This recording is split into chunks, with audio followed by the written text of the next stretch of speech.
When he was a little boy, Viko was in an accident with his family. Their car fell off a bridge and his father died. Years later, as a teenager, Viko still has nightmares about it and has developed a paralyzing fear of heights. One morning he doesn't want to go to school because they'll be going on an excursion to the mountains to watch the solar eclipse, and he's afraid his phobia will kick in. His mom makes him change his mind by promising his father will always be there protecting him. Meanwhile, 1,000 years in the past, a shaman is using his magic to start a spell that will help him find the Stone of Power. The fire in front of him forms the shape of a dragon head, which matches the image on Viko's jacket. Speaking of Viko, he's actually having fun on the excursion with his best friend Vovchik and a toy plane he's built himself. Viko has also brought a bunch of fireworks to light at the end of the day, and Vovchik has brought his very own megaphone to fool around with. After walking through the forest for a while, the group needs to cross a bridge to reach the mountaintop, but Viko freezes in the middle of it because of his phobia and Vovchik has to drag him back to the beginning.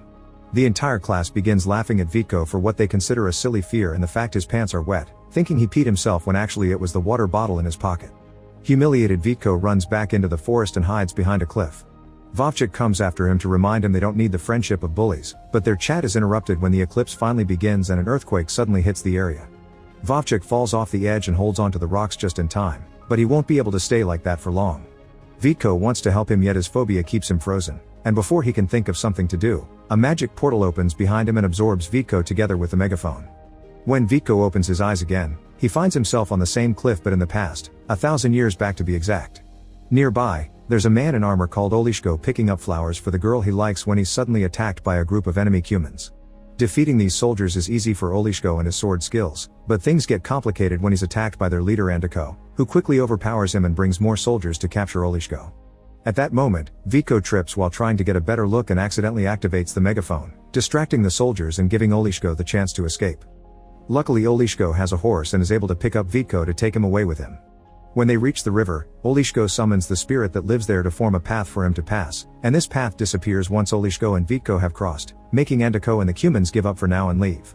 Olishko takes Viko to his village, which is protected by a stronghold that he wasn't supposed to leave, so Olishko gets scolded by the town leaders for disobeying orders.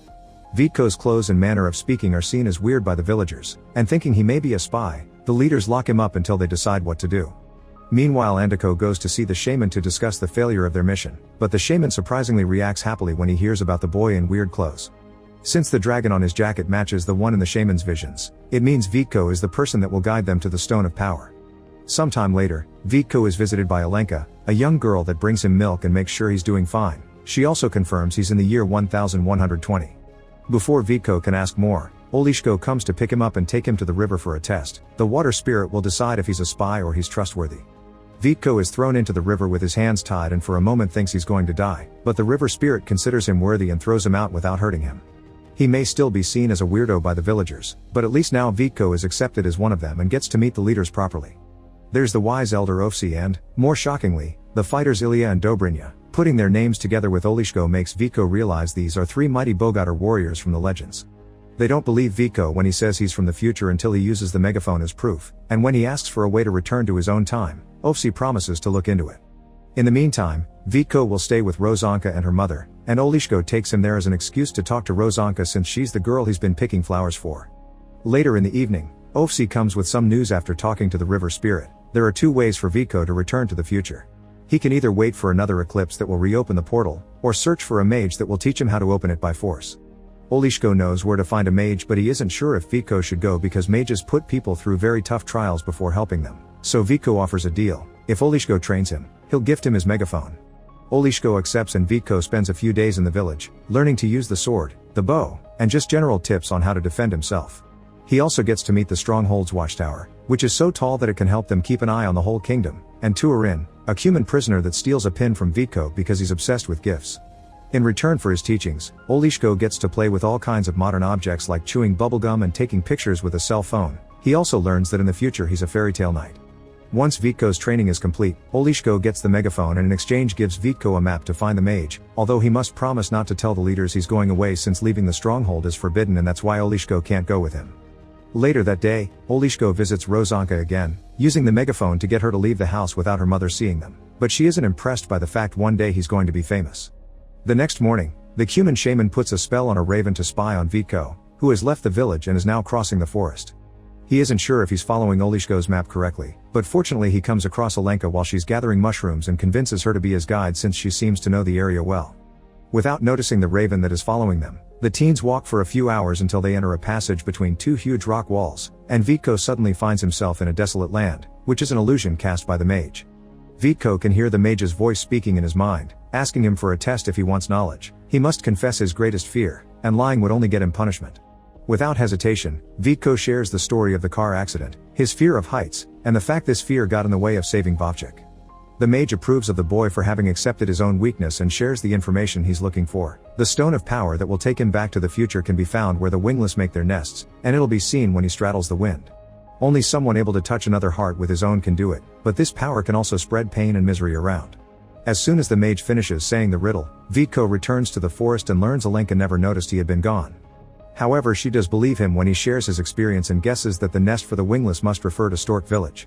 They make it to this village a few hours later, and to find the stone, Vitko uses a kite that he makes on the spot to straddle the wind as the riddle said. The kite falls into the water, and Vitko jumps in to follow the string until he finally finds the stone of power. The raven sees all this, and as soon as the news reaches the shaman, he sends a bunch of human soldiers to steal the stone. These warriors are ruthless, and not only do they kidnap Vitko and Alenka, they also kill the villagers and light their houses on fire. Fortunately, thanks to the watchtower, the soldiers at the stronghold learn about this attack and immediately send their own warriors, led by Ilya, Dobrynya, and Olishko. They beat up the Cumans easily with their superior sword skills, but there's an archer hidden in the woods that they can't see. Vitko does see him though, and he uses his own bow to get him before he can shoot a single arrow. Once everyone returns to the stronghold, Vitko and Alenka are scolded for leaving, but at least Ilya promises to guide Vitko the next day so he can find the place where he can use the stone.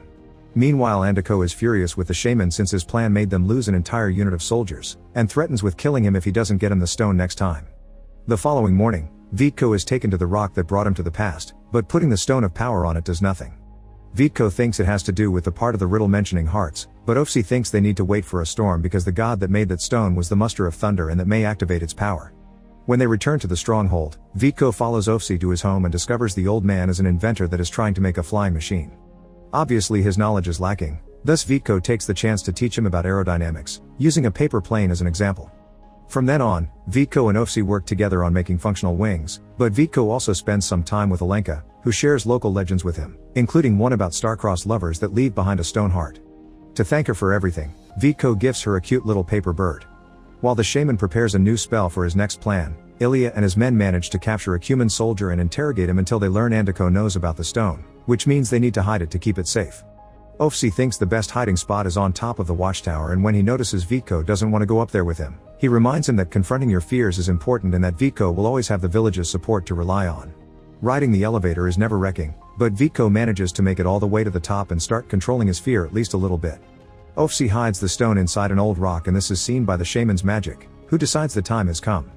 A few hours later, a storm finally comes, and Alenka tries to tell Vitko she doesn't want him to leave, but he doesn't get the metaphor she's using. Soon the rain starts, including hail too, which hits Turin in his cage and makes Vitko feel bad for him, so he grabs some old sailcloth and covers the cage with it to protect the prisoner. Alenka is impressed by Vitko's bravery and rewards him with a kiss on his cheek.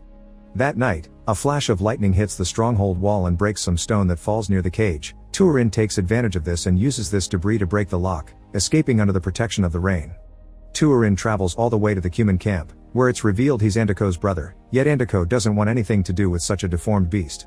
The gifts Turin have brought for him don't impress him because they're silly things like a chicken, but Andiko quickly changes his mind when the shaman notices Turin has also brought the stone of power. However, the stone still hasn't been activated and the shaman fails when he tries to use it, so he informs Andiko that they'll need the person that retrieved the stone from the river to make it work.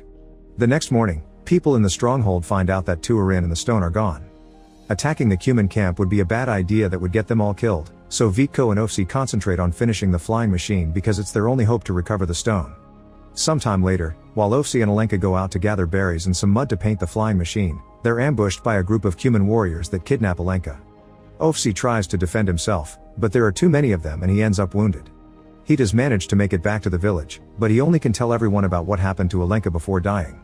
Speaking of Alenka, she's taken to Andiko, who steals her paper bird and sends it with a raven as a message to Vitko. Dangerous as it may be, Vitko still decides to go alone to the Cuman camp, where he's asked to activate the stone if he wants Alenka to live. Pretending to know what he's doing, Vico pulls out the fireworks from his bag and lights them up as he says random phrases from his English class to make it seem like he's speaking a mysterious mythical language.